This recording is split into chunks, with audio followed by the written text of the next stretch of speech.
श्रीगुरुभ्यो नमः। हरि ओम। श्रीमहागणाधिपतये नमः। श्रीमहासरस्वत्यै नमः। श्रीगुरुभ्यो नमः। हरि ओम। अस्मद्गुरुः विद्यानन्दनाथ गुरुचरणारविन्दाभ्यां नमो नमः। अस्मद्गुरुः काष्ठभगोत्सपवित्रं नारायणयतीश्वरच्छात्रं वन्दे दासकुटिस्थं कृतं रामायणदासस्वामिनं रामानुजदासस्वामिनं नमो नमः। वन्दे शम्भुममापतिं सुरगुरुं वन्दे जगत्कारणं वन्दे पन्नगभूषणं मृगधरं वन्दे पशूनां पतिं वन्दे सूर्यशशाङ्कवक्निनयनं वन्दे मुकुन्दप्रियं वन्दे भक्तजनाश्रयं च वरदं वन्दे शिवं शङ्करं श्रीमन्नामपयोदश्यामधरा भृल्लराम जगदभिराम रामा जनकाम महोद्धाम गुणस्थोम धाम दशरथ राम निराटवनाटमुలకు బోరాటం బిట్లుగలిగే పురుషోత్తముచే నారాటమిట్లు మానను ఘోరాట విలోలి భద్రకుంజరమునకున్ శ్రీరామ రామయనతును ఏ మానవుడైన గాలి ఏర్పడ మదిలో ఆరామ విభుని దలచిన కారాకులు దొర్లినట్లు కర్మము దొర్లున్. ఓం నమో భగవతే నారాయణాయ. ఓం నమో భగవతే వాసుదేవాయ. ఓంకార మంత్ర సంయుక్తం నిత్యం ధ్యాయంతి యోగినః కామదం మోక్షదం తస్మై ఓంకారాయ నమో నమః. నమస్తే దేవదేవేశ నమస్తే పరమేశ్వర నమస్తే వృషభారూఢ నకారాయ నమో నమః. మహాదేవం మహాత్మానం మహాపాతకనాశనం మహాపాపహరం వందే మకారాయ నమో నమః.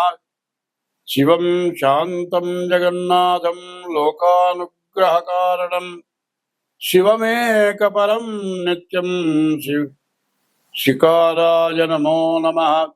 వాహనం వృషభో యస్య వాసుకీ కంఠభూషణం వామే శక్తిధరం వందే వకారాయ నమో నమః.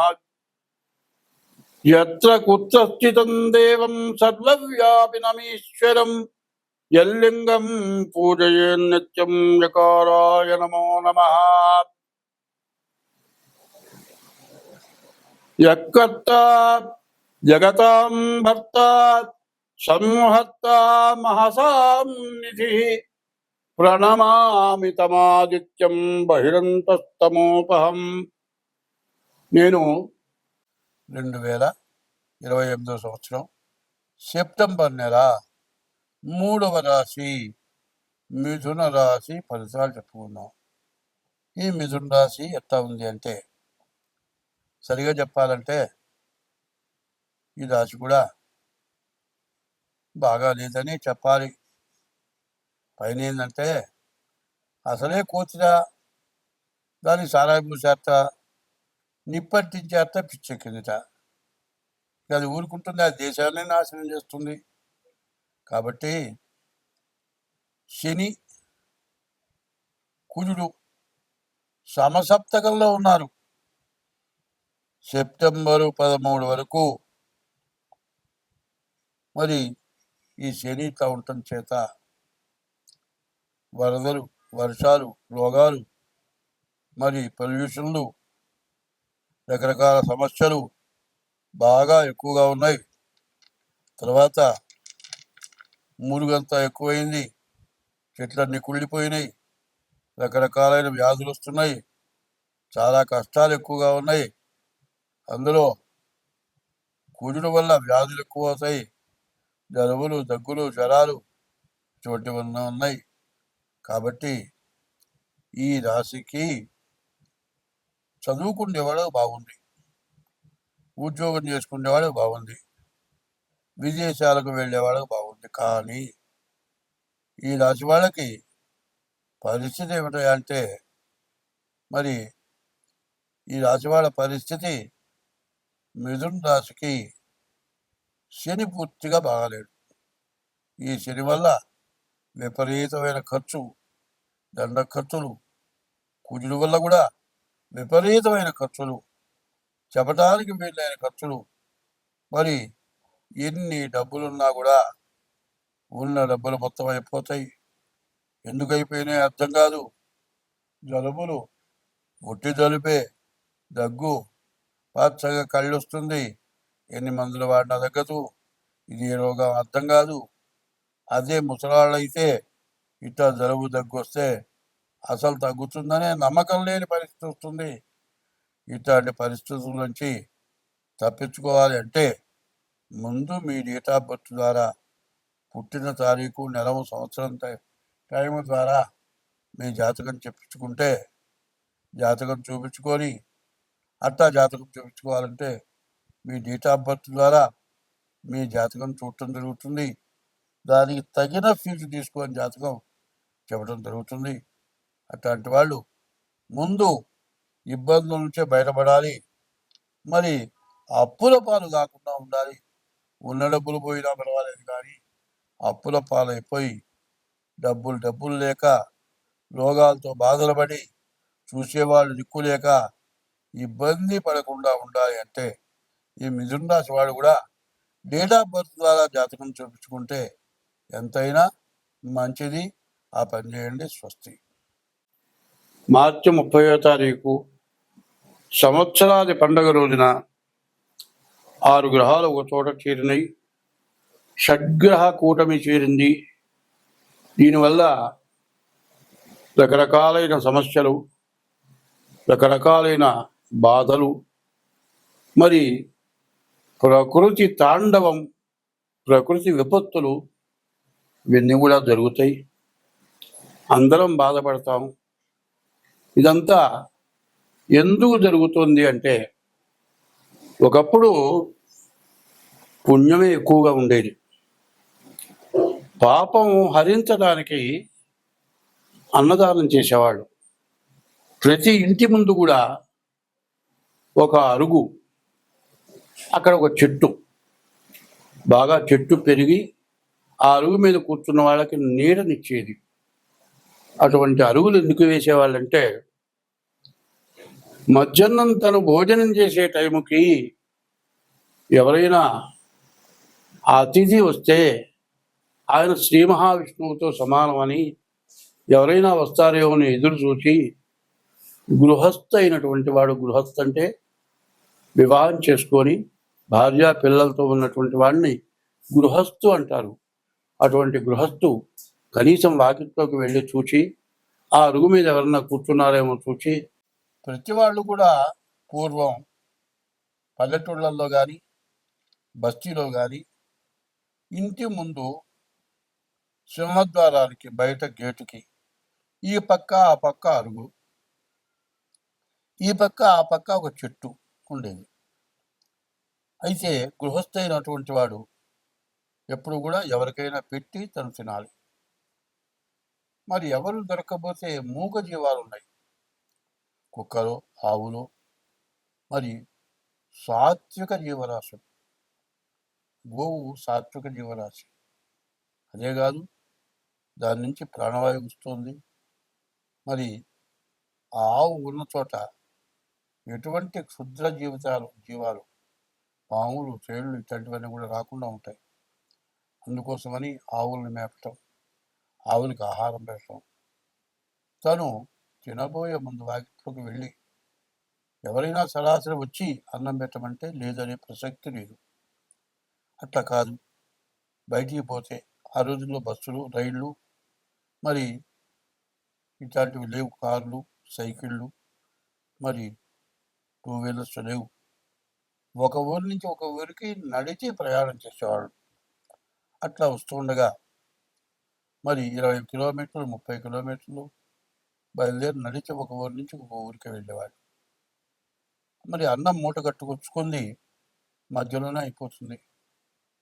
మళ్ళీ కొంత దూరం వెళ్ళేటప్పటికి ఆకలి అవుతుంది. నడవడం మీద ఇంకా ఆకలి పెరుగుతుంది. చివరికి ఎక్కడన్నా కాస్త మంచినీళ్ళు తాగి ఎవరి వాకిట ముందు అరుగు మీద కూర్చుంటే ఆ గృహస్థ అయిన వాడు చూసి, నాయన ఎక్కడికి పోతున్నావు, అన్నం తిన్నావా అని అడిగి పిలిచి అన్నం పెట్టేవాడు. అది ఎందుకు అనేది కొద్దిగా తెలియాలి. అన్నదానాన్ని మించిన దానం లేదు. తల్లిదండ్రుల కంటే మించిన దైవం లేదు. సత్యము, శీలత, ధర్మము, వీటిని మించినటువంటి ధర్మాలు లేవు. ఇవి సత్యము, శీలత, ధర్మం అనేది అది గొప్ప తపస్సు కింద లెక్క. దయ, ఆ దయ ఎట్లా ఉండాలి అంటే, మనం ఇంట్లో వరకే వండుకున్నాం, మన వరకే సరిపోతుంది, ఇంకొక మనిషి వస్తే చాలు. అట్లాంటి టైంలో ఎవరైనా వస్తే ముందు ఆ మనిషికి కడుపు నిండా పెట్టి మిగిలింది చిరకాస్త తింటే చచ్చిపోం, బతుకుతాం. తర్వాత అవసరమైతే వండుకొని తింటాం. అది దయ.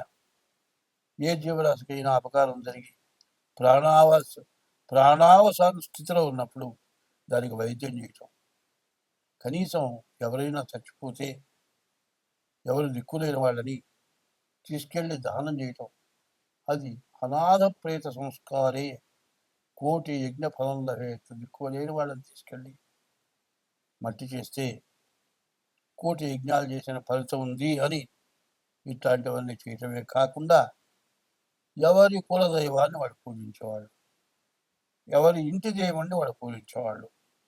ఎవరి కులదైవాన్ని, గ్రామదేవతని, ఇంటి దైవాన్ని, ఇంట్లో ఉన్నటువంటి తల్లిదండ్రుల్ని, భార్యని, వాళ్ళకి ఎటువంటి అపకారం జరగకుండా, వాళ్ళు ఎంతో ప్రేమతో, వాళ్ళకి లోటు అనేది లేకుండా పెద్దవాళ్ళని చూడటం, ఇది ధర్మం. ధర్మో రక్షతి రక్షిత. ధర్మాన్ని నువ్వు రక్షిస్తే నిన్ను ఆ ధర్మం రక్షిస్తుంది. ధర్మస్య జయోస్తు. నువ్వు ధర్మంతో ఉంటే నీకు జయమే, అపజయం ఉండదు. అధర్మస్య నాశోస్తు. అధర్మం ఎక్కడైతే ఉంటుందో అక్కడ మొత్తం నాశనం అయిపోతుంది. ధర్మస్య జయోస్తు, అధర్మస్య నాశోస్తు. ప్రాణిషు సద్భావనాస్తు. ప్రాణి, ఏ జీవరాశి ప్రాణి అయినా సరే మంచి భావనతో ఉండి దానికి బాధ కలిగినప్పుడు ఆ బాధ పోవటానికి మార్గం ఏదో చూచి దాన్ని బతికించేది ప్రాణిషు సద్భావనాస్తు. విశ్వస్య కళ్యాణమస్తు. విశ్వం అంటే ప్రపంచం మొత్తం. విశ్వస్య కళ్యాణమస్తు అని చెప్పింది. అది అందరూ కూడా పాటించేవాళ్ళు. ఇప్పటికి దాదాపు మాకు ఊహ తెలిసేపటికి, నాకు ఇవాళ 82 సంవత్సరాల వయస్సు. నాకు ఊహ తెలిసే రోజుల్లో అటువంటి సత్య ధర్మాల కట్టుబడి ఉన్నారు. అట్లా ఉన్నారని తెలియటానికి కారణం ఏంటంటే,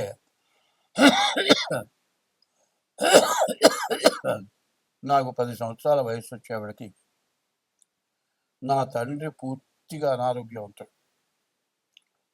నా తండ్రికి మూర్ఛలు అంటే ఫిట్స్ వచ్చేవి.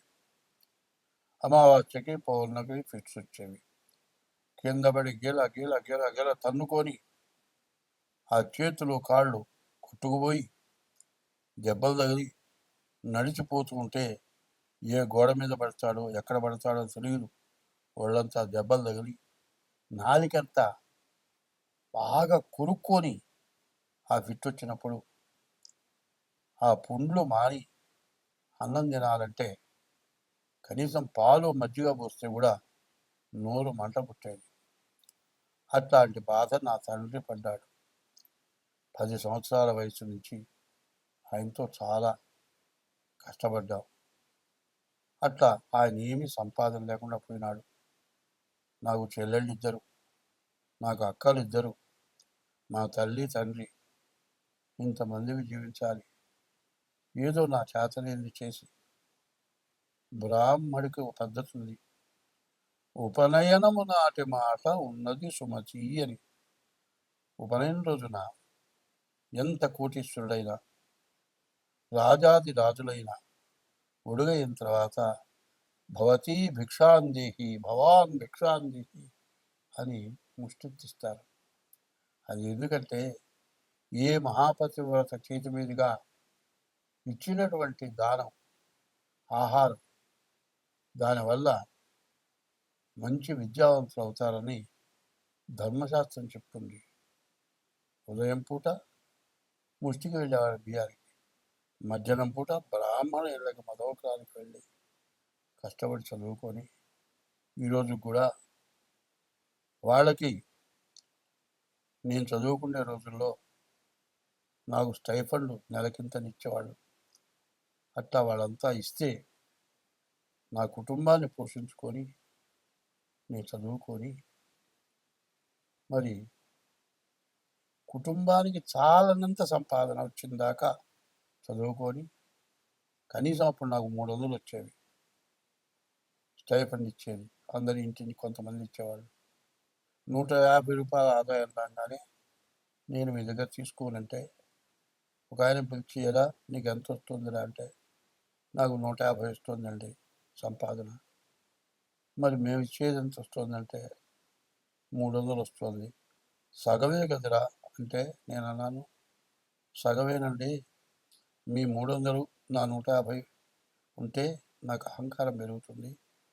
అదే 150తో కష్టపడి సంపాదించుకుంటాను, పైకి వస్తాను, నా తల్లిదండ్రులను పోషించుకుంటాను, మా ఆడపిల్లల పెళ్ళిళ్ళు చేస్తాను అంటే ఆయన అన్నాడు, ఆయన పేరు చెరువు సూర్యనారాయణ గారు, గుంటూరు మహానుభావుడు.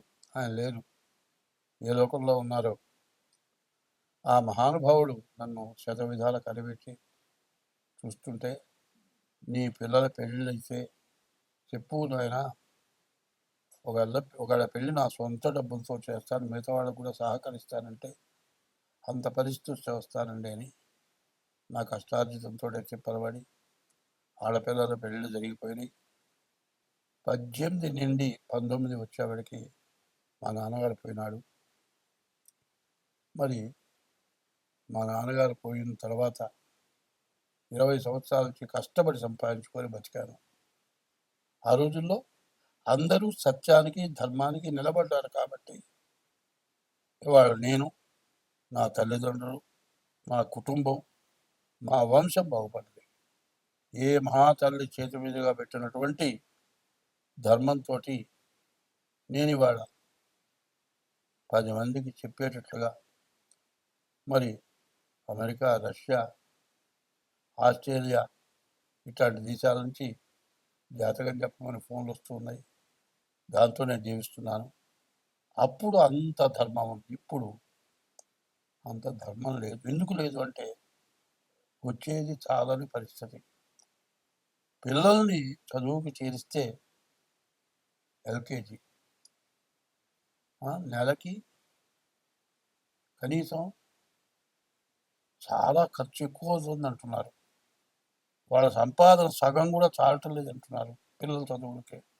అంత కష్టమైంది రోజుల్లో దోచుకొని తింటే కానీ బతకలేనటువంటి పరిస్థితులు ఏర్పడి చాలక అధర్మమైన సంపాదన సంపాదించుకుంటూ రకరకాలైన ఎటువంటి అధర్మమైన పనులైనా చేసి సంపాదించుకొని బతుకుతూ బాధలు పడుతూ ఉన్నారు.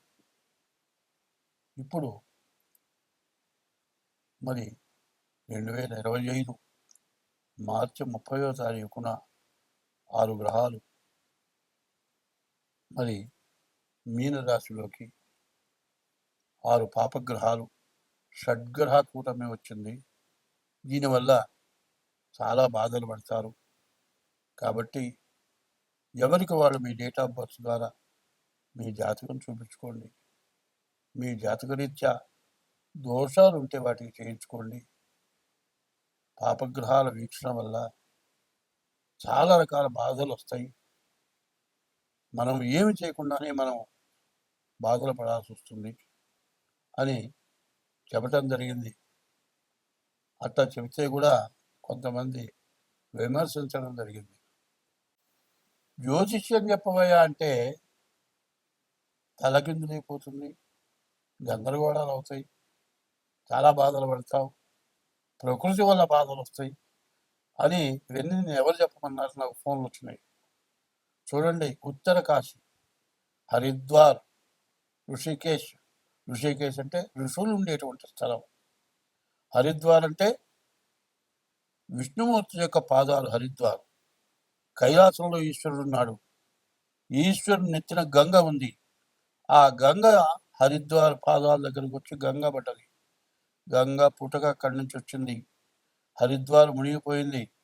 హరిద్వారు మరి ఋషికేశు, అమర్నాథ్ ఇవన్నీ కూడా వరదల వల్ల బిల్డింగులు పడిపోయి ఎంతోమంది జనం చచ్చిపోయి, ఒక మరి ఉత్తర దేశమే కాదు, దక్షిణ దేశం, ఉత్తర దేశం అటు ఇటు దక్షిణ దేశం, ఆఖరి కాశీ కూడా మరి ఊరంతా నీళ్ళు వచ్చేసినాయి. ఇప్పుడు చూడండి, విజయవాడ అంటే బాగా మెరుగైన స్థలం. ఇంతవరకు ఇంత జలాన్ని మనం ఎప్పుడు చూడలే. ఇంత పరిస్థితులు రావటానికి కారణం ఏమిటి అని మనం ఆలోచించుకుందాం. ధర్మో రక్షతి రక్షిత. ధర్మాన్ని నువ్వు రక్షిస్తే నిన్ను ధర్మం రక్షిస్తుంది. ధర్మం రక్షించాలి అంటే ఏం చేయాలి అనేది ఇదివరకు చెప్పారు, ఇప్పుడు కూడా చెబుతూ ఉన్నా. ధర్మాన్ని రక్షించాలి అంటే అందరికీ తెలిసిందే. ఓం నమో భగవతే వాసుదేవాయ, ఓం నమో నారాయణాయ, ఓం నమ శివాయ, ఓం గం గణపతయే నమ, శ్రీమాత్రే నమ. ఇట్లాంటి మహామంత్రాలు ఇవి. రోజు 1-2 గంటలు మనం చేసే వృత్తిలో విద్యక్కర్లా, చదువక్కర్లా, సంతకం పెట్టడం చేత కాకపోయినా విలవాలా, ఈ చెప్పిన మంత్రాలు గుర్తుపెట్టుకోండి. రోజు 2 గంటల పాటు మనం చేస్తే ఈ ఉపద్రవాలు, బిల్డింగులు కొట్టుకుపోయినాయి, జనంలో దాంట్లో పడిపోయినారు, శవాలు దొరకలేదు, కనీసం ఎవరు చచ్చిపోయినారో ఎవరు బతుకున్నారో తెలియనటువంటి పరిస్థితికి వచ్చాము. ఇవన్నీ రావటానికి కారణం ఏమిటంటే కన్యారాశిలో కుజుడు, మీనరాశిలో శని, వక్రించిన శని. శని కుజులు సమసప్తకం అన్నారు. ఈ సమసప్తకంలో ఉండటం చేత ఇటువంటి ఉపద్రవాలని వచ్చి ఈ పాపగ్రహాల వల్ల మనకు అనేక సమస్యలు, అనేక రకమైన బాధలు. మరి ఇది సెప్టెంబర్ 13 వరకు కుజుడు కన్యలో ఉంటాడు. సెప్టెంబర్ 13కి కన్య నుంచి తులకి కుజుడు వస్తాడు. అంతవరకు సరే. ఈ నీరు కొత్త నీరు వచ్చింది. మరి నీరంతా చెట్లు చావలు అన్నీ కూడా మునిగిపోయినాయి, అన్నీ మునిగెత్తిపోయినాయి, అన్నీ కుళ్ళిపోయినాయి, రకరకాలైన జీవరాశులు ఉద్భవించినాయి. నీరంతా కలుషితమైపోయింది, తాగే నీరు కాలుష్యమైపోయింది, తినడానికి ఆఖరికి కూరగాయలు లేవు. ఎంత కష్టాల్లో మనం ఉన్నాం. ఒక్కసారి నమస్కారం చేసి చెబుతున్నాను, నన్ను విమర్శించబాకండి, బాగా ఆలోచించండి. ఎందుకంటే ఈ సమసప్తమంలో శని కుజులు ఉండటం చేత ఇట్లాంటి బాధలు, విపరీతమైన బాధలు వచ్చినాయి. దీన్ని నేనే కాదు, చాలామంది పెద్దవాళ్ళు చెప్పారు. అది ఇప్పుడున్న పరిస్థితి ఏమిటంటే ఎవరికి వాళ్ళు తెల్లవారు లేవగానే బ్రతుకు కోసం, జీవనాధారం కోసం ఎవరి వృత్తి వాళ్ళ చేతుల్లోనే తయారైపోయినారు. పిల్లల చదువు, అంతులేని విపరీతమైన చదువు పూర్తయిన దాకా బాధ, చదువైన తర్వాత ఉద్యోగం కోసం బాధ, ఉద్యోగం వచ్చిన తర్వాత వివాహం దగ్గర బాధ, అన్నీ బాధలే తయారైపోయినాయి. ఈ బాధల్లో పడి ఏమి మర్చిపోకూడదో అది మర్చిపోయినాం. దైవాన్ని ఎప్పుడూ ప్రార్థించాలి. హనుమాన్ చాలీసా ఉంది, తులసీదాస్ గారు రాశాడు. రోజుకి 11 సార్లు చొప్పున 40 రోజులు హనుమాన్ చాలీసా చేస్తే మీరు ఏది కోరుకుంటారో అది అవుతుందని చెప్పండి. మరి ఇట్లాంటి సమయంలో కాదు, హనుమాన్ చాలీసా ఒక్కళ్ళు కూర్చొని రోజు 11 సార్లు చేయొచ్చు. ఓం నమో భగవతే వాసుదేవాయ, ఓం నమో నారాయణాయ, ఓం నమ శివాయ, శ్రీమాత్రే నమ, ఓం గం గణపతయే నమ. ఇట్లా మరి విష్ణు సహస్రంలో హరే రామ రామ రామ హరే హరే, హరే కృష్ణ కృష్ణ కృష్ణ హరే హరే ఇది షోడశనామాని కలి కల్మషనాశనం. హరేర్నామ హరేర్నామైవ కేవలం కలవు నాస్త్యేవ గతిర్యథ అనేవన్నీ చెప్పున్నాయి. ఇప్పుడు ఈ చెప్పిందంతా ఒక్కసారి విని వదలద్దు, 1కి 10 సార్లు వినండి.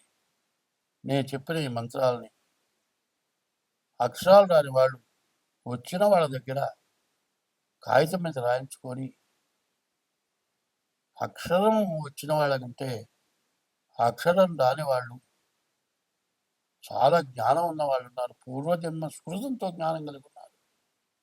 మరి అందరూ కూడా ఈ భగవంతుడి యొక్క నామస్మరణ చేయటం, హరి అచ్యుత అనంత గోవింద నారాయణ హరి, ఈ నామాలు చాలా విశేషమైన నామాలు. మా పెద్దవాళ్ళు ఎప్పుడూ స్మరణ చేసేవాళ్ళు. రామతారక మహామంత్రం ఉంది, ఆంజనేయ మహామంత్రం ఉంది. ఇవన్నీ గురువు దగ్గర ఉపదేశం చేసుకొని మేమంతా అనుష్ఠానం చేశాం. ఇప్పుడైనా ఎవరి పని వాళ్ళు చేసుకోండి. కనీసం తెల్లవారుజామున 1 గంట ముందు, సూర్యోదయానికి ముందు లేవండి. నేను చెప్పిన మంత్రాల్లో మీకు ఇష్టమైన మంత్రం 1-2 గంటలు స్మరించండి. కళ్ళు మూసుకొని 2 ఆలోచనలు లేకుండా చేయండి. మనకున్నటువంటి మరి సెప్టెంబర్ 13 దాకా ఈ వరదలు పెరిగిపోయి ఇప్పుడు ఇండియా అయిపోయింది, పాకిస్తాన్ కొట్టుకుపోతుంది అంటున్నారు. ప్రపంచ దేశాలని కూడా అల్లకల్లోలమయ్యే పరిస్థితులు కనబడుతున్నాయి. కాబట్టి అందరం బాగుండాలి, శత్రువుని మంచిగా చూడాలి. ఒక మాట చెప్పింది, ఉపకారికి ఉపకారము విపరీతముగా దుసేయ వివరింపంగా, అపకారికి ఉపకారము నెపమెన్నక చేయువాడు నేర్పరి సుమతి అనుంది. అట్లా చేయటం. తర్వాత మృతియును జీవనంబునివి మేదిని లోపల జీవకోటికి సతతము సంభవించు సహజంబిది చోర హుతాశ సర్ప సంహతులను దప్పి ఆగటను పంచతనందడి అట్టి జీవుడున్ వేతలను పూర్వపుణ్య బల వేదనలొద్దుచుకుందునిప్పుడు ఆగామి సంచితా ప్రారంభాలు. పూర్వజన్మలో ఈ జన్మలో మనల్ని కన్నవాళ్ళు చేసినటువంటి అధర్మమైన, అసత్యమైన, పాపమైన కృత్యాల వల్ల మరి కొండల మించి దుల్లి చచ్చిపోవటమో, ఏదో తగలబడిపోయే చోట పోయి అందులో పడి చచ్చిపోవటమో, దిక్కు ముక్కు లేక అడవిలో ప్రయాణం చేస్తూ నీళ్లు దొరక్క దాహం తీరక మంచినీళ్ళు లేక చచ్చిపోవటమో, రోగాల వల్ల చచ్చిపోవటమో, నడిచి వెళ్ళేటువంటి మనిషి కాలుదారి ఏదో బావిలో పట్టమో, కాదండి కాలుదారి పడి కాలు విరిగిపోయి ఎవరు తీసుకెళ్లేవాళ్ళు లేక, ఎవరు మనుషులు దొరక్క 2 రోజులు 3 రోజులు అక్కడే పడి ఉండి చివరికి తిండి లేక, నీళ్లు లేక, వైద్యం లేక చచ్చిపోవటం, ఇట్లాంటివి చాలా జరుగుతున్నాయి. ఇవన్నీ ఎందుకు? నీవు పూర్వజన్మలో ఈ జన్మలో నీవు చేసుకున్న పాపాల వల్ల జరుగుతున్నాయి. ఇటువంటి పాపాలన్నీ కూడా హరించిపోవాలి అంటే ఇదివరకు జర్మనీ కర్పూరం అని వచ్చేది. ఇంతలా ముద్ద కర్పూరం పళ్ళల్లో పెట్టి వెలిగిస్తే మొత్తం నీరైపోయేది. కిలోమీటర్ దూరం చల్లదనం వచ్చేది. ఆ కర్పూరం మొత్తం నీరైపోయి కరిగిపోయేది. అట్లా సమస్త పాపాలు కూడా హరించుకుపోతాయి. మనం రోజు తింటున్నాం, 3 పూట్లా తింటున్నాం. తిన్నదని తిన్నట్టు అరిగిపోయి హరించుకుపోతుంది. ఎంత తిన్నా అయిపోతూనే ఉంది. అట్లాగే సముద్రాలు ఎండిపోతున్నాయి, కానీ ఈ జలుబుకి ముక్కులు మాత్రం ఎండిపోవట్లే. ఎంత తిన్నా ఈ కడుపులో ఆహారం జీర్ణమైపోతుంది. ఎంత సంపాదించినా, ఎంత తిన్నా ఈ పొట్టకి తిండి. మరి జీర్ణించుకోలేకపోయినా ఇట్లాంటి వరదల వల్ల కానీ, కాలుష్యాల వల్ల కానీ జలుబు, దగ్గు, జ్వరం ఇటువంటివి వస్తున్నాయి. మరి ఇవన్నీ పోవాలి అంటే భగవంతుడి యొక్క నామస్మరణ ఎవరికి వాడు చేయటం.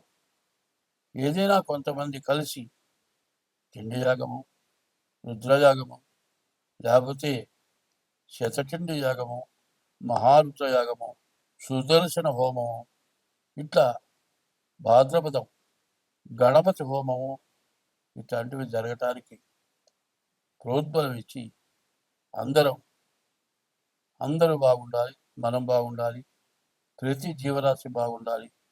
ఇటువంటి సదుద్దేశంతో అందరూ కూడా కలిసికట్టుగా ఉండటమే కాక, ప్రత్యేకించి మీ డేట్ ఆఫ్ బర్త్ ద్వారా కానీ, మీ హస్త సాముద్రిక ద్వారా కానీ మాకు కూడా తినటానికి నోరుంది, మరి హరించుకుంటానికి పొట్ట ఉంది. దీనికోసం మేము కూడా జీవించాలి కాబట్టి తగిన ఫీజు చెల్లించి మీ జాతకాలు చూపించుకోండి. మీ జాతకాల్లో ఉన్న దోషాలు ఏమన్నా ఉంటే, దానికి పరిహారాలు ఏమన్నా ఉంటే చెప్పడం, చేయించడం కూడా జరుగుతుంది. మీరు ఎట్లా చేసుకోవాలి అనుకునేటట్లయితే మా ఫోన్ నెంబర్ 7801071946 ఇదొక నెంబరు. 6300061241 ఈ నెంబరు. ఈ 2 నెంబర్లలో ఏ నెంబర్కైనా ఫోన్ చేసి మాతో సంప్రదించి తగిన ఫీజు చెల్లించి మీ జాతకం చెప్పించుకొని ఈ కష్ట సమయం నుంచి అందరం బయటపడాలి అనే ఉద్దేశంతో చెబుతూ ఉన్నది. దీన్ని అందరూ కూడా శ్రద్ధతో విని, నేను చెప్పింది ఏమన్నా తప్పులు ఉంటే తప్పులుగా భావించొద్దు, ఒప్పులుగా తీసుకోండి. హంస నీలక్షీర న్యాయం అన్నారు. హంస పాలల్లో నీళ్లు కలిపితే నీళ్లు వదిలేసి పాలు తీసుకుంటుందట. ఇప్పుడు అట్లాగే నేను చెప్పిన దాంట్లో నీళ్లు లాగా పనికిరానివి తప్పుడు మాటలు, ఎవరన్నా బాధ పెట్టే మాటలు ఉంటే వాటిని వదిలేసి నేను చెప్పే మాటలు ఏమైనా మంచి ఉంటే ఆ మంచిని మాత్రం తీసుకోండి, ఆ మంచిని అవలంబించండి. మీరు బాగుంటారు, నేను బాగుంటాను, అందరం బాగుంటాం, దేశం బాగుంటుంది. స్వస్తి.